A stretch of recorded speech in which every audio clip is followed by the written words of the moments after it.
ஒரு பேச்சு கேட்டாங்க.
வேளோடு வாடா என் முப்பாட்ட முருகா, உன் தமிழோடு உன் பேரன் நான் வாரேன். வேளோடு வாடா என் முப்பாட்ட முருகா, உன் தமிழோடு உன் பேரன் நான் வாரேன். வேளோடு வாடா என் முப்பாட்ட முருகா, ஆடுவோம் ஆடுவோம் ஆவேசமாக, பாடுவோம் பாடுவோம் பரவசமாக. ஆடுவோம் ஆடுவோம் ஆவேசமாக, பாடுவோம் பாடுவோம் பரவசமாக.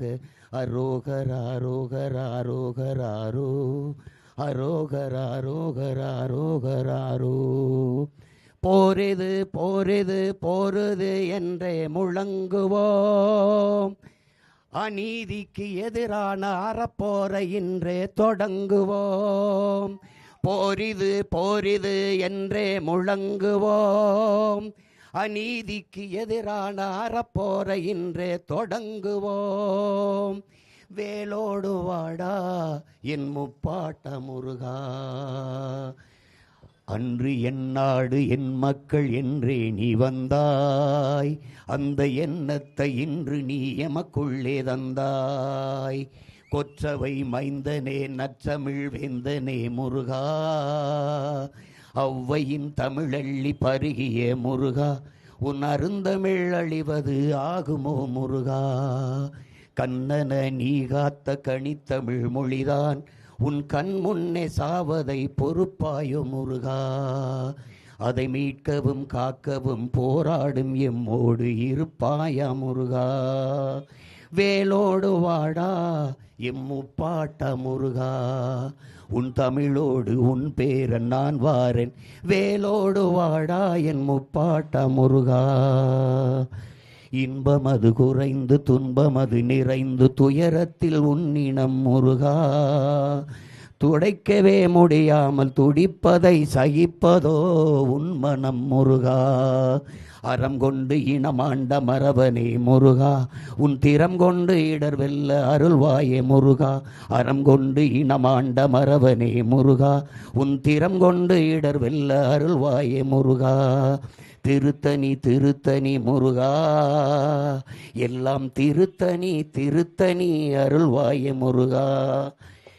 தீந்தமிழே செந்தமிழே முத்தமிழே முருகா, எண்டமிழே வண்டமிழே தண்டமிழே முருகா. தீந்தமிழே செந்தமிழே முத்தமிழே முருகா, எண்டமிழே வண்டமிழே தண்டமிழே முருகா. திருவருளை தருவாய், இனப்பகை வெல்ல எம்முடனே வருவாய். திருவருளை தருவாய், இனப்பகை வெல்ல எம்முடனே வருவாய். தருவாய் வருவாய் முருகா.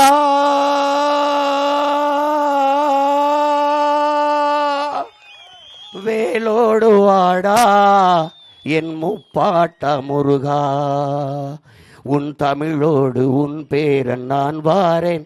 வேளோடு வாடா.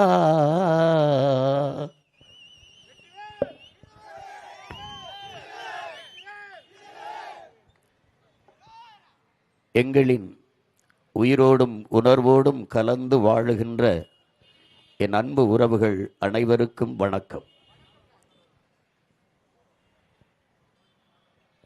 இதுவரை இந்த மண்ணில் நிலவிய அரசியலை முற்றுமுழுதாக அகற்றி ஒரு தூய அரசியலை கட்டி எழுப்பி ஒரு நல்ல ஆட்சியை மலரச் செய்ய வேண்டும் என்ற பெரும் கனவோடு உங்கள் பிள்ளைகள் இந்த களத்திலே நிற்கிறோம். எங்கள் பயணம் மிக நீண்ட தூரம் கொண்டது. 15 ஆண்டுகளாக நாடெங்கிலும் நடந்து வருகிறோம். என் அன்பு பெற்றோர்களே, தேர்தல் அரசியலில் 10வது ஆண்டில் நிற்கிறோம். என் பாசத்திற்குரிய என் பெற்றோர்களே, உயிருக்கு என் உடன் பிறந்தார்களே, உலகெங்கிலும் மாறுதல் என்பது இப்படித்தான் நிகழ்ந்திருக்கிறது. பல்வேறு நாடுகளில் அடிமைப்பட்டு கிடக்கிற தேசிய இனங்கள், உரிமை இழந்து அடிமையாக இருந்த தேசிய இனங்கள் எல்லாம்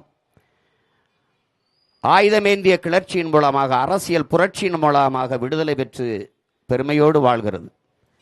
ஆனால் பன்னெடுங்காலமாக என் அன்னை தமிழ் இனம் உரிமை இழந்த அடிமையாக வாழ்வதற்கே அரசியல் செய்து கொண்டிருக்கிறது என்பதுதான் பெரும் துயரமும் அவலமும். வரலாற்றில் ஒரு பெருமைப்பட வாழ்ந்த ஒரு மூத்த இனம் இன்று சிறுமைப்பட்டு வீழ்ந்து கிடக்கிறது. தன்மானத்திற்கான இயக்கம் கண்ட ஒரு இனம் அவமான சின்னமாக இன்று அலைகிறது. சுயமரியாதைக்கு கட்சி கண்ட இனம் அவமரியாதையின் அடையாளமாக இன்று அலைகிறது. உலகிற்கே சோறு போட்ட இனம், அறிவியல், நாகரிகம், வேளாண்மை, தொழில்நுட்பம், கலை, பண்பாடு எல்லாவற்றையும் கற்றுக் கொடுத்த இனம் இன்று 1/2 கிலோ அரிசிக்கும், வேட்டிக்கும், சேலைக்கும், 5க்கும் 10க்கும் அல்லாடி கொண்டிருப்பதை பார்க்கிற போது ஒரு தன்மானமிக்க தமிழ் மக்கள் எப்படி இதை சகித்துக் கொள்கிறார்கள்? ஒரு அறிவு சமூகம் இதை எப்படி மறந்து கடந்து போகிறது என்று நினைக்கிற போது மிகுந்த துயரமாக இருக்கிறது. ஒருவன் அடிமையாக இருக்கிறான் என்பதை உணர்த்திவிடு, பிறகு அவனே கிளர்ச்சி செய்வான் என்கிறார் புரட்சியாளர் அண்ணல் அம்பேத்கர். நீண்ட காலமாக நாங்கள் அதைத்தான் உணர்த்தி கொண்டு வருகிறோம். என் அன்பு சொந்தங்களிடத்திலே நாம் அடிமைகள். அன்னை தாய் நிலத்திலே நமக்கென்று ஒரு அரசியல் இல்லை, நமக்கென்று ஒரு அதிகாரம் இல்லை, எந்த உரிமையும் நம்மிடத்தில் இல்லை. இந்த அதிகாரம் நமக்கானது இல்லை. அறிவை வளர்க்கும் ஆசிரிய பெருமக்கள், படிப்பிக்கிற ஆசிரியர் பெருமக்கள் பாதையில் நின்று போராடுகிறார்கள். பகுதி நேர ஆசிரியர்கள் பணி நிரந்தரம் கேட்கிறார்கள். சம வேளை, எங்களுக்கு சம ஊதியம் கொடுங்கள் என்று ஆசிரியர்கள் போராடுகிறார்கள். 12,000ற்கு மேற்பட்ட ஆசிரியர் பெருமக்கள் தேர்வு எழுதி தேர்ச்சி பெற்று பணி நியமனத்திற்காக வீதியில் நின்று போராடுகிறார்கள். கைக்குழந்தையோடு கர்ப்பிணி பெண்கள், எத்தனை பேர், எத்தனை போராட்டங்கள். வேளாண் குடிமக்கள் உழுத விளைச்சு வேர்வை சிந்தி விளைய வைத்த நெல்லை கொள்முதல் செய்து சேமிப்பு கிடங்களை பாதுகாக்கவில்லை, வீதியில் போட்டு முளைக்க விட்டுவிட்டீர்கள் என்று வேர்வை சிந்தி விளைய வைத்தவன் கண்ணீர் சிந்தி கதறி கொண்டிருக்கிறான். போக்குவரத்து தொழிலாளர்கள் போராடி கொண்டிருக்கிறார்கள். மீனவர்கள் போராடுகிறார்கள். மாணவர்கள் போராடுகிறார்கள். உயிரை காக்கும் மருத்துவ பெருமக்கள் ஊதிய உயிர் கேட்டு போராடி கொண்டிருக்கிறார்கள். செவிலிய பெண்கள், செவிலியர்கள் வீதியில் நின்று போராடுகிறார்கள். துப்புரவு பணியாளர்கள் வீதியில் நின்று போராடுகிறார்கள். எல்லாரும், மகளிர் சுய உதவிக்குழுவைச் சேர்ந்தவர்கள் வீதியில் நின்று போராடுகிறார்கள். எல்லா போராட்டங்களிலும் உங்கள் பிள்ளைகள் நாங்கள் பங்கேற்றிருக்கிறோம். இத்தனை போராட்டங்களை நமக்கு தந்தவர்கள் நாங்கள் நல்லாட்சி கொடுத்து கொண்டிருக்கிறோம் என்று சொல்கிறார்கள். தேர்தல் வருகிற போது 5,000 கொடுக்கிறார்கள். 1,31,00,000 வங்கி கணக்கில் ஒரே இரவிலே 5,000 கொடுக்கிறார்கள். கேட்டால் ஏப்ரல் மேயிலே கோடை விடுமுறை உங்களுக்கு கை செலவுக்கு ஆகும் என்கிறார்கள். அப்போ இந்த ஆண்டு தான் ஏப்ரல் மே வருகிறதா? இந்த ஆண்டு தான் கோடை விடுமுறை வருகிறதா? அப்போ போன ஆண்டெல்லாம் வரவில்லையா என்றால் அதற்கு பதில் இல்லை. 5,000 கொடுத்தார்கள். யார் காசிலே கொடுத்தார்கள்? அவர்கள் ஆட்சி அதிகாரத்தில் இருக்கிறார்கள். 5,000 ரூபாய் கொடுத்து அவர்கள் வாக்கை உறுதி செய்கிறார்கள். நாங்கள் அதிகாரத்தில் இல்லை, எளிய பிள்ளைகள். நாங்கள் என்ன செய்வது? அப்ப ஜனநாயகத்தில் சம வாய்ப்பு, சம உரிமை என்பதெல்லாம் எவ்வளவு வெற்றி சொல், எவ்வளவு வேடிக்கையானது. நாங்கள் வந்தால் 2000 தருவம் என்பதும், நாங்கள் வந்தால் 2000 தருவம் என்பதும், நாங்கள் வந்தால் 2500 தருவம் என்பதும் தான் அரசியலா? அதுதான் நல்ல ஆட்சி முறையா? இந்த ஆட்சி முறையும் தான் அறிவார்ந்த சமூகம் ஏற்கிறதா? இந்த கொடுக்கிற பணத்தை எங்கிருந்து எடுப்பார்கள் என்று அறிவு கூர்ந்து என் அன்பு சொந்தங்கள் சிந்திக்க வேண்டாமா? எங்கிருந்து எடுப்பார்கள்? மிக அத்தியாவசியமானவற்றில் விலையை ஏற்றுவார்கள். தவிர்க்க முடியாத மின்கட்டண உயர்வு. இந்த ஆட்சியில் மட்டும் 3 முறை மின்கட்டணம் உயர்ந்திருக்கிறது. சொத்து வரி, ஒரு இடம் வாங்கினால் பத்திரப்பதிவிற்கு கணக்கில்லாத பத்திரப்பதிவு கட்டணம், அத்தியாவசிய பொருள் அரிசி, பருப்பு, பால், முட்டை, நெய், தயிர், இதுகளெல்லாம் விலை ஏற்றம். அப்ப மிக அத்தியாவசியமான ஒன்றிலே அவர்கள் வரியை கூடுதலாக விதித்து இந்த இழக்கிற பணத்தை எடுப்பார்கள். 10.5 லட்சம் கோடி கடனை தொட்டு விட்டது. என் அன்பு சொந்தங்களே, அறிவார்ந்த பெருமக்களே, 10.5 லட்சம் கோடி கடன், 1 லட்சம் கோடி வட்டி. அந்நாட்டின் நிதிநிலை அறிக்கையை பட்ஜெட்டே 3 லட்சம் கோடி தான். அப்ப 1 லட்சம் கோடி வட்டி, 10.5 லட்சம் கோடி கடன். 10.5 லட்சம் கோடி கடனை பெற்று இந்த நாட்டில் நிறைவேற்றப்பட்ட ஒரே ஒரு நலத்திட்டத்தை சொல்ல முடியுமா அவர்களால்? அறிவை வளர்க்கும் கல்வி. ஒரு நாட்டின் வளத்திலே ஆகப்பெரிய வளம் அறிவு வளம். அந்த அறிவை ஏழை, பணக்காரன், உயர்ந்தவன், தாழ்ந்தவன் என்று பாகுபாடு இன்றி சரியாக, சமமாக, தரமாக கொடுத்து விட்டோம். அப்படி சொல்ல முடியுமா? தனியார் பள்ளி கல்லூரிகளின் தரம் என்ன? தனியார் முதலாளிகள் நடத்துகிற பள்ளி கல்லூரிகளின் தரம் என்ன? அப்ப தனியார் முதலாளிகள் நடத்துகிற பள்ளி கல்லூரி தரமாக இருக்கிறது, அரசு பள்ளி கல்லூரி தரமற்று கிடக்கிறது என்றால் தரமற்றவர்கள் கையிலே அதிகாரம் இருக்கிறது என்பதானே பொருள். எதற்காக அப்ப 10 லட்சம் கோடி கடன்? தடையற்ற மின்சாரம் தர முடிகிறதா? மின் உற்பத்தியில் தன்னிறைவை பெற்றிருக்கிறதா இந்த நாடு? வேற மாநிலங்களிலிருந்து தனியார் முதலாளிகள் வந்து மின்சாரத்தை பெற்று இது வித்துக் கொண்டிருக்கிறது, நாட்டு குடிகளுக்கு கொடுக்கிறது. அதுவும் தடையற்ற மின்சாரம் தர முடியவில்லை. இத்தனை ஆண்டுகளால் மின்சாரத்தின் தேவை எவ்வளவு அவசியமானது என்பதை அறியாத நாடா இது? ஆட்சியாளர்களா இவர்கள்? மித்யா மின்சாரம் இல்லாத எந்த இயக்கமும் இல்லை. அந்த மின்சாரத்தில் உற்பத்தியில் தன்னிறைவடைய தடையற்ற மின்சாரம் தன் நாட்டு குடிகளுக்கு கொடுக்க திட்டம் இருக்கிறதா? நிறைவேற்றி இருக்கிறதா? இல்லை. பிறகு 1.5 லட்சம் கோடி மின்துறையில இழப்பு எப்படி வந்தது? எப்படி வந்தது? அரசு போக்குவரத்து துறையிலே 1 லட்சம் கோடி இழப்பு எப்படி? தனியார் முதலாளிகள் நடத்துகிற பேருந்தில் எல்லாம் லாபம் வருகிறது, பல புதிய வழித்தடங்களுக்கு விண்ணப்பிக்கிறார்கள். அரசு போக்குவரத்தில் இழப்பு எப்படி வந்தது? யாரு கேட்டது இலவச பேருந்து? ஆண்களுக்கு இலவசம், பெண்களுக்கு இலவசம், யார் வேணாலும் ஏறலாம், யார் வேணாலும் இறங்கலாம், திருட்டு பயிலும் ஏறி தாலி எடுத்துக்கொண்டு இறங்கலாம், யார் வேணாலும் வரலாம், போகலாம். யாரு கேட்டது இலவச பேருந்து? தரமான பேருந்து, பயணிக்க சரியான பாதை, தரமான போக்குவரத்து கேட்டோம். எங்கே கொடுத்தார்கள்? எங்கே இருக்கிறது? உயிரை காக்கும் மருத்துவத்தில் தரம் உண்டா? முதலமைச்சருக்கு முடியவில்லை என்றால் அப்போலோ, அமைச்சருக்கு முடியவில்லை என்றால் காவேரி, மற்றொரு அமைச்சருக்கு முடியவில்லை என்றால் எம்ஜி ராமச்சந்திரா மருத்துவமனைக்கு போவார்கள். அப்ப அரசு மருத்துவமனை ஏன் தரமில்லை? தரமில்லை. அப்ப தரமற்ற மருத்துவமனையை எதுக்காக நடத்துகிறார்கள்? அதற்கு எத்தனை ஆயிரம் கோடி நிதியை ஒதுக்குகிறீர்கள்? அப்ப அந்த நிதி எங்கே போகிறது? ஒரு தனியார் முதலாளி கொடுக்கிற மருத்துவ தரத்தை ஒரு அரசு, 8 கோடி மக்களால் நிறுவப்பட்ட அரசு கொடுக்க முடியவில்லை என்றால் அரசு தோற்று போகிறது. கையாளாத அரசு, தோல்வியுற்ற அரசு. அந்த அரசைத்தான் நீங்கள் தொடர்ச்சியாக தேர்ந்தெடுத்துக் கொண்டிருக்கிறீர்கள் என் உடன் பிறந்தவர்களே. எப்படிப்பட்ட கொடுமை பாருங்கள். இப்ப இவ்வளவு ஒவ்வொன்றையும் பாருங்க. எதையாவது ஒரு நலத்திட்டத்தை நிறைவேற்றி இருக்கிறதா? பிறகு எப்படி இந்த 10.5 லட்சம் கோடி கடன் வந்தது? இந்த 5000 ரூபாய் வங்கி கணக்கிலே போட்டதில் மட்டும் 6800 கோடி இழக்கிறார்கள். எப்படி இந்த 6800 கோடி எப்படி எடுப்பார்கள்? இந்த தேர்தல் வருது, கொடுத்து விட்டீர்கள். அடுத்த முறை அடுத்த தேர்தலுக்கு கொடுப்பீர்களா? அடுத்த முறை அடுத்த ஆண்டு கொடுப்பீர்களா? இந்த ஆண்டு கொடுக்கிறீர்களா? அடுத்த ஆண்டு வங்கியில கணக்கு போடுவீர்கள், அப்பன் போடுவீர்கள், 5000 போடுவீர்களா? எப்படி போடுவீர்கள்? படிக்க போகிற கல்லூரிக்கு போகிற பெண்களுக்கு 1000 3 ஆண்டு கொடுப்பீர்கள். படித்து முடித்துவிட்ட 1000 யார் கொடுப்பா?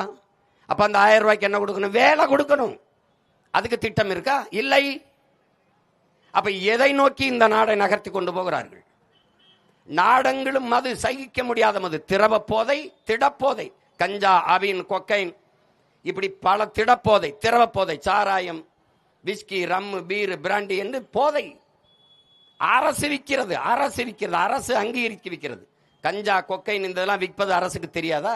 இவர்களால் தடுக்க முடியாதா? நாடங்களும் கொலை, கொள்ளை, 6 வயது குழந்தையும் வன்புணர்வு செய்து கொல்லப்படுகிறாள். 60 வயசு அம்மாவும் வன்புணர்வு செய்து கொல்லப்படுகிறாள். 17 வயசு பிள்ளை படிக்க போற பிள்ளையும் வன்புணர்வு செய்து கொல்லப்படுகிறாள். வீட்டை விட்டு ஒருவன் வெளியே வர முடியுமா என்ற பாதுகாப்பற்ற சூழல். நடுச்சாலையில் வச்சு வெட்டி எறிகிறான். அப்ப எதை நோக்கி இந்த நாடு செல்கிறது? எப்படிப்பட்ட ஆட்சி முறையை இவர்கள் நடத்தி கொண்டிருக்கிறார்கள்? மதுவை வைத்துக்கொண்டு, அரசே மதுவை வித்துக்கொண்டு பெண்களுக்கான பாதுகாப்பு என்பதும் சட்டம் ஒழுங்கும் என்பதும் வேடிக்கையானது. ஒரு வெட்டி பேச்சு. அது எப்படி காப்பாற்றுவீர்கள்?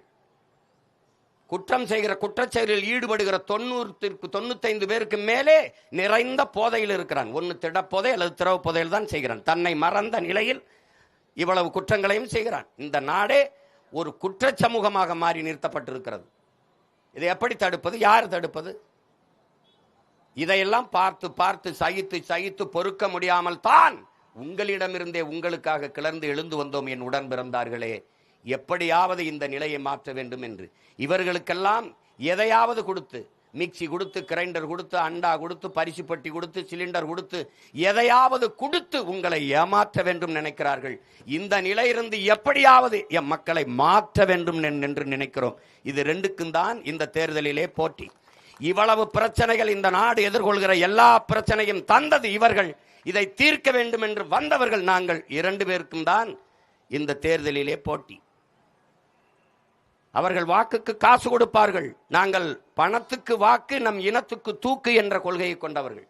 காசை வாங்கி கொண்டு வாக்கு போடுவது என்பது அவமானகரமானது. மதிப்புமிக்க நம் உரிமையை சில ரொட்டி துண்டுகளுக்காக விற்பதென்பது உலகில் அவமானகரமானது என்கிறார் அண்ணல் அம்பேத்கர் அவர்கள்.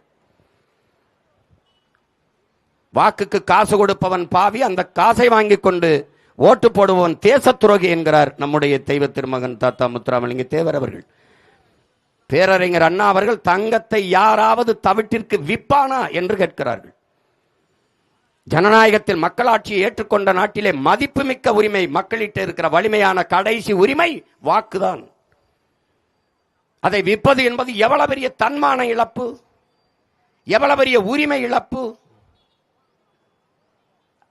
அறிவார்ந்த தமிழ் சமூக மக்கள் சிந்திக்க வேணாமா? என் அன்பு சொந்தங்கள், ஒருவன் வாக்குக்கு காசு கொடுக்கிற இடத்தில் தான் ஊழல் லஞ்சத்திற்கான விதை ஊண்டப்படுகிறது என்பதை நீங்கள் புரிந்து கொள்ள வேண்டும்.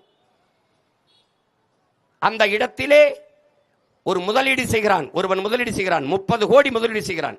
இப்ப இந்த திருத்தணி தொகுதியிலே போட்டியிடுகிறோம், 25 கோடி 30 கோடி செய்கிறான். ஒரு ஓட்டுக்கு 500 1000 என்றால் 30 கோடி முதலீடு செய்கிற ஒரு முதலாளி லாப தேவைக்கு முதலீடு செய்வானா, மக்கள் சேவைக்கு முதலீடு செய்வானா என்பதை அறிவார்ந்த என் அன்பு சொந்தங்கள் சிந்தித்து பார்க்கணும்.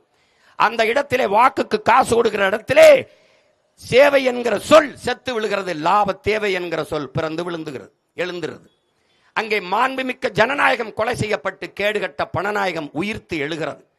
பணம் இருக்கிறவன் தான் அரசியல் செய்ய முடியும் என்ற நிலை உருவாகுமானால் என் அன்பு மக்களே, இந்த நாட்டில் முதலாளிகளுக்கான அதிகாரம் தான் கட்டமைக்கப்படும். உழைக்கும் அடித்தட்டு மக்கள், 5 விழுக்காட்டு முதலாளிகளுக்கான அதிகாரம். அப்ப 95 விழுக்காட்டு மக்கள், உழைக்கும் மக்கள், பாட்டாளி மக்கள், இவர்களுக்கான அதிகாரம் எங்கே? எங்கே மக்களாட்சி? எங்கே மாண்புமிக்க ஜனநாயகம்? எப்படி இருக்கும்? இந்த ஜனநாயகத்தை கட்டியமைக்கத்தான நமது பாட்டவர்கள் முன்னவர்கள் தூக்கிலே தொங்கினார்கள், செக்கிழுத்தார்கள், சிறைப்பட்டார்கள், மிதிப்பட்டார்கள், வதைப்பட்டார்கள். இதுக்காக போராடி சுதந்திரம் பெற்றோம். இதற்காகவா?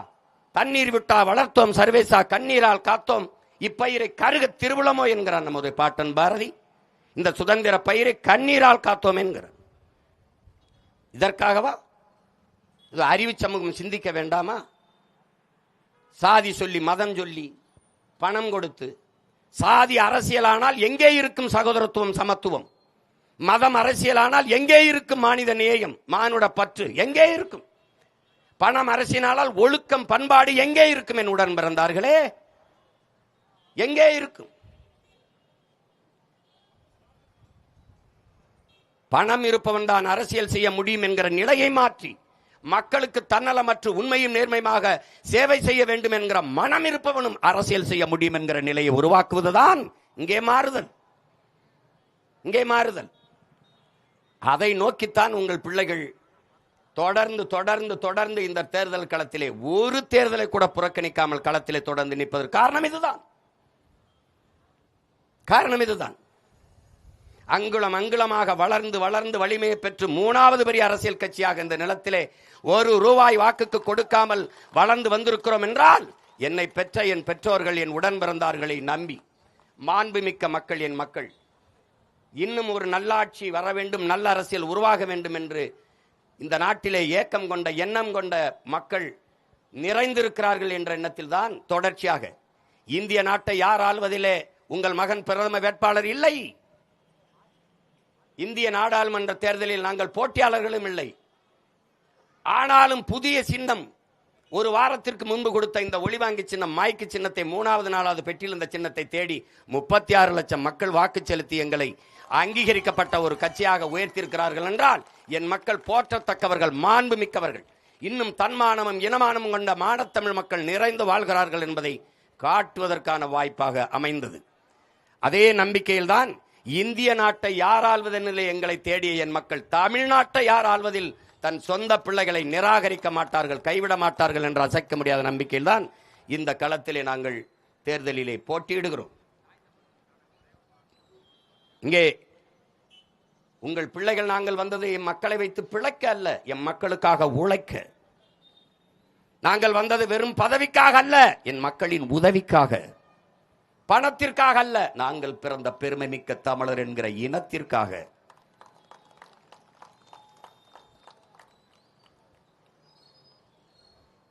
பார்க்கிறீர்களே சீட்டு பேரமும் நோட்டு பேரமும் எப்படி நடக்கிறது என்று. 1/4 விழுக்காடு, 1/2 விழுக்காடு, 1 விழுக்காடு இருக்கிற கட்சிகளுக்கெல்லாம் எவ்வளவு சீட்டும் நோட்டும் பேரம் பேசப்படுகிறது.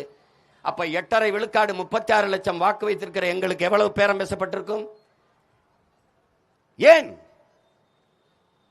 பணமா இனமா என்றால் எனக்கு பணத்தை விட நான் பிறந்த இனம்தான் முதன்மையானது என்பதால் தான் இந்த பதவி என் மக்களுக்கான உதவிக்கு பயன்படாது என்றால் அந்த பதவி எதற்காக என்ற கேள்வி எழுவதுதான். தனித்து தனித்து தனித்து நிற்கிறோம், தனித்துவத்தோடு நிற்கிறோம், உயர்ந்த தத்துவத்தோடு நிற்கிறோம். அறிவு சமூகம், என் அன்பு மக்கள் புரிந்து கொள்ள வேண்டும். எல்லா தேர்தலையும் போல காசை வாங்கி கொண்டு வரிசையில் நின்று வாக்கு செலுத்தினோம் என்று கடந்து போகக்கூடாது. ஒரு நாள் இந்த நிலைமைக்கெல்லாம் மாறுதல் உண்டு, அதை செய்வதற்காக தேர்தல் உண்டு என்ற பாடல் வரிகளைப் போல என் அன்பு மக்கள் இதை புரிந்து கொள்ள வேண்டும். பண்டை புறம்புகள் உடையாமா இல்லையா, பாருக்கு வீரத்தை சொன்னோமா இல்லையா, எண்டிசை வாய்மையால் ஆண்டோமா இல்லையா, எங்களுக்கு இங்குற்ற நரிகளால் தொல்லையா என்கிறான் புரட்சி பாவலன். பாராண்ட ஒரு பரம்பரை சொந்த நாடால வக்கற்று நிற்பது எவ்வளவு பெரிய கொடுமை, எவ்வளவு பெரிய கேவலம். அலை மாகடன் நிலம் வானில் உன் அணி மாளிகை ரதமே அவை ஏறிடும் விதமே உனது அதிகாரம் நிறுவாய்கிறான். அதை செய்யத்தான் உங்க பிள்ளைகள் இந்த களத்திலே நிற்கிறோம். சிங்கத்தின் குகைக்குள் சிறு நரிக்கு இடம் கொடுத்தோம், செந்தமிழ் நாட்டின் உரிமை இழந்தோம், பொங்கும் உணர்வில் எழுந்தமிழர் அரசு போர் தொடங்கிட்டு கொட்டடா முரசம்ங்கிறான். இது போர், அநீதிக்கு எதிரான அறப்போர்.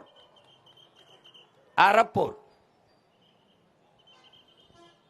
தமிழனின் பரம்பரை வீரத்தை கொண்டு இனப்பகைவரை விரட்டி விரட்டி அடிக்கிற ஒரு வீரச்செறிந்த மரப்போர் இந்த நிலத்திலே. அதற்கு பெயர் மக்களாட்சியிலே, ஜனநாயகத்திலே தேர்தல் என்று போர். இந்த தேர்தலை என் அறிவு சமூகம் நன்கு பயன்படுத்திக் கொள்ள வேண்டும். என்னிலும் இளைய என் தம்பி தங்கைகள், பள்ளி கல்லூரிகளிலே படித்துக் கொண்டிருக்கிற பிள்ளைகள் இதை புரிய வேண்டும். உங்களின் எதிர்காலம், உங்களின் வாக்கில்தான் 5 ஆண்டு கால உங்களின் எதிர்காலம் தீர்மானிக்கப்படுகிறது என்பதை புரிந்து கொள்ள வேண்டும். அரசியல் வேண்டாம் என்று நீ விலகி நின்றால் அரசியல் உன்னை விட்டு ஒருபோதும் விலகாது என்கிறான் அரிஸ்டாட்டில். அரசியல் என்ற எண்ணம் இல்லாதவன் மனிதனாக இருக்க முடியாது என்கிறார் அண்ணல் காந்தி. நீங்கள் அரசியல் வேண்டாம் என்று விலகி நின்றால் நீ யாரை அறிவிருக்கிறாய், அவன் ஆட்சியின்களே வாழ நேரிட்டும் என்கிறான் பிளாட்டோ. ஒவ்வொரு மனிதனின் ஒவ்வொரு சொல்லிலும் அரசியல் பிறக்கிறது என்கிறான் புரட்சியாளர் லெனின். அரசியல் என்பது முழுக்க முழுக்க மக்களுக்கான சேவைதான் என்கிறார் பெருந்தலைவர் காமராஜர். ஆனால் இன்று அரசியல் என்பது முழுக்க முழுக்க லாபம் கொளிக்கும் தொழில்தான் என்று மாறி நிற்கிறது. இதை மாற்ற வேண்டுமா வேண்டாமா என்பதை அறிவார்ந்த தமிழ் சமூக மக்கள் ஆழ்ந்து சிந்தித்து முடிவெடுக்க வேண்டும். வாழ்க ஒழிக கோஷம் போடுவதும், வரிசையில் நின்று 5-10 அரிசி அண்டா குண்டா பரிசு பொருளை வாங்கி கொண்டு மதிப்புமிக்க வாக்கை விற்பது என்பது தன்மான இழப்பு. தன்மான இழப்பு. தமிழர்கள் மானத்திற்காக உயிரை விட்ட உயிரினத்தின் கூட்டம் நாம். மரணமா மானமா என்பது மானத்தமிழனுக்கு மரணத்தை விட மானமே பெரிது என்பதற்காக தூக்களை தொங்கி மாண்ட மறவர் குலத்திலே வந்த பிள்ளைகள் நாம். அதை புரிந்து கொள்ள வேண்டும். அதை புரிந்து அடிமை வாழ்வினும் உரிமை சாவு மேலானது. விடுதலை அல்லது வீர மரணம் என்று மரணத்தை தழுவிய மாவீரர்களின் மக்கள் நாம். தமிழன் பாடுபட்டு சம் நிலத்தை வாங்கிய நிலத்தை விற்பான், பாடுபட்டு கட்டிய வீட்டை விற்பான், கட்டிய மனைவியின் நேசித்து கட்டிய மனைவியின் தாலியை கூட அடமானம் வைப்பான், மண்ணை அடமானம் வைப்பான், மனையை அடமானம் வைப்பான். ஆனால் தன்மானத்தை மட்டும் தமிழன் ஒருபோதும் அடமானம் வைக்க மாட்டான். அந்த தன்மானமிக்க ஒரு உரிமைதான் உங்களுக்கு அந்த வாக்கு என்பதை மான தமிழ் மக்கள் மறக்காமல் இருக்க வேண்டும். என் பேரன்பு மிக்க பெற்றோர்கள், என் உயிருக்கினிய என் உடன் பிறந்தார்கள், இந்த தேர்தலை வரலாறு தந்திருக்கிற ஒரு வாய்ப்பாக பயன்படுத்துங்கள். இதுவரை இந்த நிலத்தில் நிலவுகிற ஊழல், லஞ்சம், இந்த கொலை கொள்ளை, சாராயம், இந்த கேடுகட்ட நிர்வாக முறை, இதையெல்லாம் மாற்றுவதற்கு வரலாறு தந்திருக்கிற காலம் கையளித்திருக்கிற ஒரு அரிய வாய்ப்பாக இந்த தேர்தலை பயன்படுத்துங்கள்.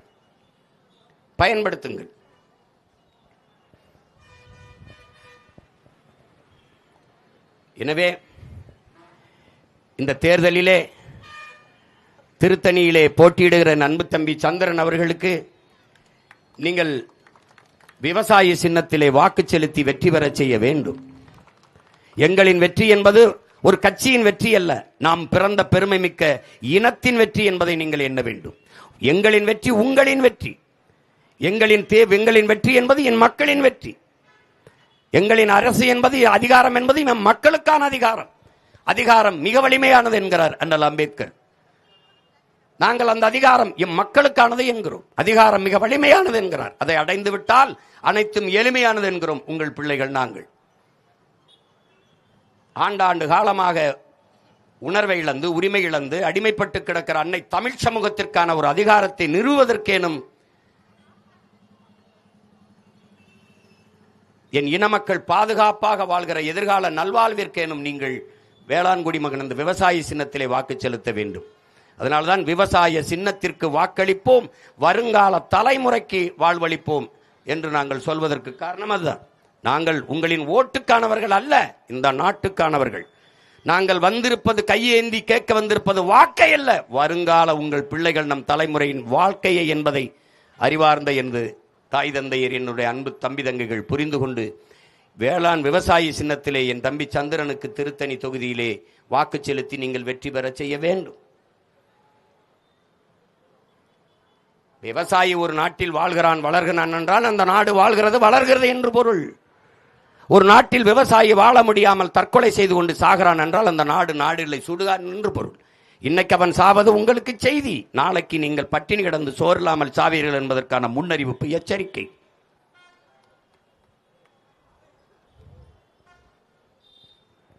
உணவு இல்லை என்றால் என்ன இருக்கிறது? வேளாண் கடனை தள்ளுபடி செய்கிறோம் மாதிரி ஒரு கேவலம் உலகத்தில் உண்டா? சாராய வியாபாரி ஏழையா இருந்திருக்கிறானா?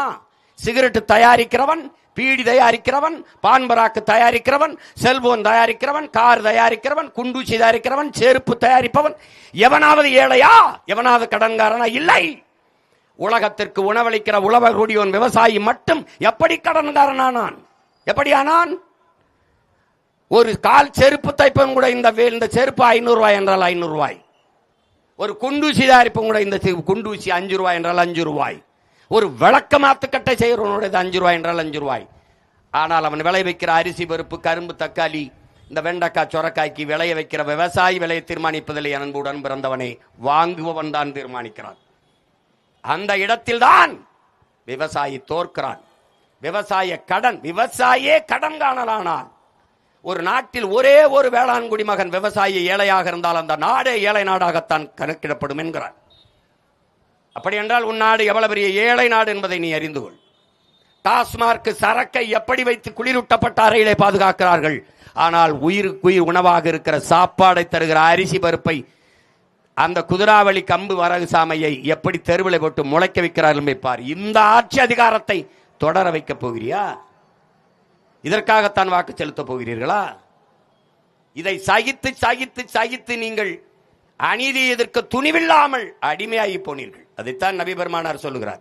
அநீதியை கண்டு அச்சம் கொள்ளாமல் துணிந்து எதிர்த்து நின்று போராடுகிறவன் எவனோ அவனே உண்மையான ஜிகாத், புனிதமான போராளி என்கிறார்.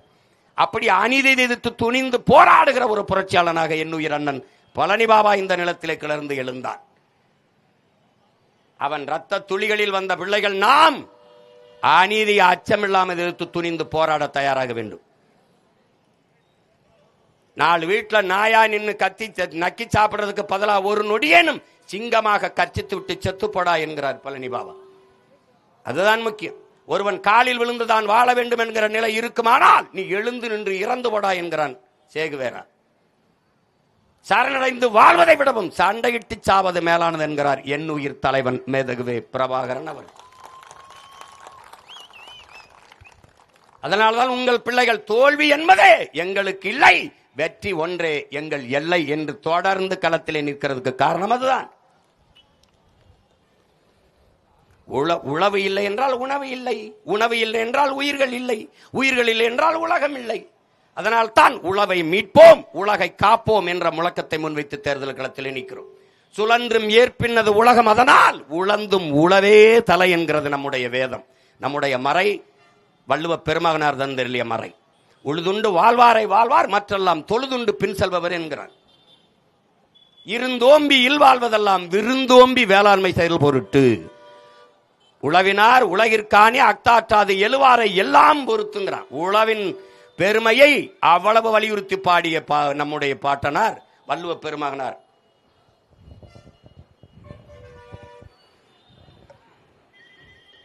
எனவே அறிவு சமூகம் இதை புரிந்து கொள்ள வேண்டும். உழவினார் கைமடங்கின் இல்லை விளைவதும் விட்டேம் என்பார்க்கும் நிலை என்கிறார். பற்றற்று போன ஞானி கூட துறவி கூட வாழ முடியாதரா உழவன் கைமடங்கி படுத்து விட்டால் என்கிறார். அந்த பரம்பரையில் அவன் பாடியது நமக்குத்தானே, நம்ம தானே உலகிற்கு அந்த வேதத்தை கற்பித்தோம். நீங்கள் உழவை போற்றவில்லை என்றால் எவன் வேணாலும் தோற்கலாம் இந்த நாட்டிலே. ஒரு வேளாண் குடிமகன் விவசாயி தோற்றான் என்று வரக்கூடாது. ஒப்பிட்டவரை ஒரு உயிர் உள்ளவரை நினை என்கிறான். அப்ப உணவிட்டவனை உயிராக நினைக்க வேண்டும் இல்லையா? சோத்துல தானே உப்பு போடுற, உணவுல தானே உப்பு போடுற. அப்ப உணவுப் பொருளை விளைய வச்சு தந்த விவசாயி எப்படி நினைப்பாய்? உயிராக நினை. ஒரு தடவை நினை, வாக்கு பெட்டியில் போ, முதல் பெட்டியிலே இருப்பான். ஏன்? உன் மகன் அங்கீகரிக்கப்பட்ட கட்சியாக வந்து விட்டேன், உன் மகன் அதுல முதல் பெட்டியில வைக்கணும். நீ உதயசூரியன் எல்லா இடத்துல இருக்காது, ரெட்டலை எல்லா இடத்துல இருக்காது, தாமரை எல்லா இடத்துல இருக்காது, கை எல்லா இடத்துல இருக்காது. ஆனால் உங்கள் மகனின் விவசாயி எல்லா பெட்டியில இருப்பான். 234 இருப்பான், திருத்தணியில இருப்பான், திருப்பத்தூர்ல இருப்பான், திருப்பூர்ல இருப்பான். போய் என்ன செய்ய, 3 வேளை சாப்பிட்ற. என்னைக்காவது ஒரு நாள் வாழ்க்கையில வழக்கறிஞரை சந்திப்ப, எப்பவாவது மருத்துவர், எப்பவாவது பொறியாளர். ஆனால் ஒரு நாளைக்கு 3 வேளை நீ விவசாயியை சந்திக்கிற. சாப்பிடும் போது குனிஞ்சு சாப்பிடுறது அவனுக்கு நன்றி சொல்லத்தான். நீ ஒரு தடவை குனிஞ்சு சாப்பிட்டு நன்றின்னு அவன் இருப்பான் கலப்பையோட. அவனை போய் நன்றின்னு தொடு, அவனும் வாழ்வான், நம்மையும் வாழ வைப்பான். அறிவு சமூகம் புரிந்து கொள்ளணும். ஓட்டு போட போற பொண்ண ஒதுங்கி நிக்காத, கண்ட சின்னங்கண்டு கலங்கி நிக்காத. உழைக்கும் மக்கள் சின்னம் அது விவசாயி சின்னைய, உழைக்கும் மக்கள் சின்னம் அது விவசாயி சின்னம். நாளோறும் பாடுபட்டோம் ஆனாலும் துன்பப்பட்டோம், யாராருக்கும் ஓட்ட போட்டு ஓட்டாண்டி ஆகி புட்டோம். இந்த நிலை மாற நான் வேற என்ன கூறைய, இந்த நிலை மாற நான் வேற என்ன கூற. ஓட்டு போட போற பொண்ணு, ஓட்டு போட போற அம்மா ஒதுங்கி நிக்காத, கண்ட சின்னங்கண்டு கலங்கி நிக்காத. உழைக்கும் மக்கள் சின்னம் அது விவசாயி சின்னைய, உழைக்கும் மக்கள் சின்னம் அது விவசாயி சின்னம். விலைவாசி ஏறி போச்சு, வாழ்க்கை நிலம் மாறி போச்சு, பாடுபட்ட ஏலச்சனம் பரிதவிச்சு நிக்கலாச்சு. இந்த நிலை மாற நான் வேற என்ன கூற, இந்த நிலை மாற நான் வேற என்ன கூற. ஓட்டு போட போற பொண்ணு, ஓட்டு போட போற அப்பா ஒதுங்கி நிக்காத, கண்ட கண்ட சின்னங்கண்டு கலங்கி நிக்காத, உழைக்கும் மக்கள் சின்னம் அது விவசாயி சின்னம், உழைக்கும் மக்கள் சின்னம் அது விவசாயி சின்னம். விவசாய சின்னத்திற்கு போடுங்க ஓட்ட, கொஞ்சம் மாத்துங்க நாட்டை.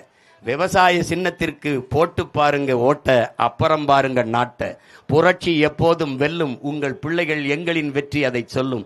எங்கள் இலக்கு ஒன்றுதான், இனத்தின் விடுதலை. இனம் ஒன்றாவோம், இலக்கை வென்றாவோம். தமிழ்தாய் வாழ்க, தலைவர் பிரபாகரன் வாழ்க, நாம் தமிழர்.